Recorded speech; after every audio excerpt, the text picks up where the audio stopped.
What's going on YouTube? It's your boy camATL. Shout out to the DFS squad. Shout out to everybody watching this video right now. Drop a like down below because I already know you're gonna love it. Subscribe to the channel if you haven't already. Make sure you comment anything down in the comment section and enter your name into the $50 giveaway that I do every single week on this channel. Thank you guys for joining me as always. Happy Friday, last day of the week. I know everybody's super hyped up to chill on the weekend, get some more football, keep winning on NBA. Greenlightdfs.com, and we've been smashing. We are going for the Monday through Friday streak to continue the streak. We won every single day this week. We are going for Friday, and that'll make us 5 in a row. Let's go ahead and get it, man. As you can see on the screen, I have the high five on here. Now let's go through and talk about why. Starting off at point guard, Kemba Walker going against Golden State. Now Golden State, with all of these people missing, they defensively are really, really bad. Okay, and with the game being in Golden State, I wouldn't be surprised to see this stay fairly close with Boston missing Gordon Hayward now. So Kemba Walker is only 8-2. He's been playing very, very solid, and now he's going against a Golden State squad that has been really bad defensively. The last 3 games, 50, 47, 45. Like, this dude's been balling this year. He's had a few down games, like against Charlotte with 28, against Philly in the first game of the year for 16. But other than that, he averages 40. He's going to get us about 45 or more here in this matchup against Golden State, and that is solid enough, and I absolutely love Kemba Walker. There are multiple Boston guys that you could decide from. If you want to save from Kemba, you could go Jaylen Brown, you could go Jason Tatum, you could go Marcus Smart. All those guys are options as the day goes on tomorrow. You guys know I spend the entire day studying, so things might change, but as of right now, I'm kind of really liking where I'm at with Kemba Walker, but if I need the savings, I'm perfectly fine with going one of those other guys. I'm definitely going to be targeting some Boston guys because Golden State's defense has been so bad this year. So I'm definitely going to take advantage of that. All right. Another game that I really want a ton of exposure to is the Washington-Minnesota game, mainly the Minnesota side. Washington's defense has also been very, very bad. Okay, Andrew Wiggins has been a huge bright spot the last 3 games. Jeff Teague was out, so that was helping him a little bit. But the bright side is Jeff Teague came back last game. I know he came off the bench, but he came back last game, played 23 minutes, and Andrew Wiggins' shot attempts didn't slack at all. Okay, the thing is here is Andrew is just taking a ton of shots every single game, and he has been really shooting the ball really well lately. He's a guy that can get you that 50 points in this matchup with saving a whole bunch of money off of Karl-Anthony Towns. Now, Towns is a guy that I don't have in the high five that I'm definitely scared of at this moment. Okay, as the day goes on, I might end up going that way and not going Wiggins.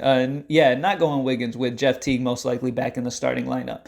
But as of right now, with the way that it looked last game and the way it's looked, I mean, this dude is taking so many shots that it's just always going to be good. And as long as he's hitting those shots, he's going to have some huge games. Okay, all I'm really wanting is about 45 here, and he has the upside of 50 with the way he's been shooting the ball lately. So I really like Andrew Wiggins, and I think he's good for about 45 here in this matchup against Washington. Minnesota's one of the top totals on the slate, and this game is one that you really want to probably get a lot of exposure to. All right, next up, Sabonis has been an absolute baller. Okay, and Houston has been struggling a bit down low this season, especially against guys that can really score inside like that. So Sabonis is in a very good spot. He's been absolutely smashing. There's a bunch of dudes out. Miles Turner's still out. Jeremy Lamb's still out. Even their backup behind Turner, I forget his name, I forget his name. But even the backup big man for the Pacers is going to be out. So it's just a great situation for Sabonis. Expect him to continue balling. He only played 29 minutes last game. Expected to go out closer to that 38, 39 range here against Houston because this game is not going to be a blowout. I do not see a blowout happening in this one. And the only reason he played 29 minutes against OKC is I think they got ahead and got, a little lead and didn't really need him to do as much. So in this game, expect about 35 plus minutes and expect another 50 plus performance against Houston. And I really like some Pacers here in this one. I do like some Houston guys. The Pacers D is decent though.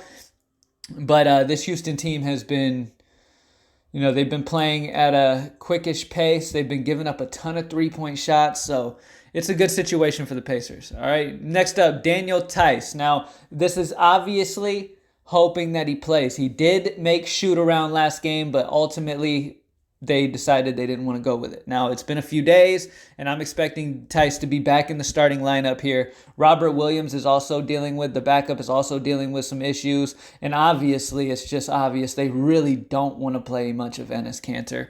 So, with Theis being back in the starting lineup, expect him to get some solid minutes, and against Golden State, man, like I said, these Boston guys are in an amazing spot because Golden State has been really, really bad, and I expect Theis to do really well and possibly get us like 25 to 30. I'm really hoping for like a 30-point type of performance out of Theis in this one.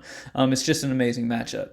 Next up, I talked about how much I love this Minnesota-Washington game. It could end up being where I decide, you know what, I want Karl-Anthony Towns in this total. He's going to dominate down low. And if I decide to do that, then I'm probably not going to have Wiggins and Teague. Maybe still Teague because the price is decent.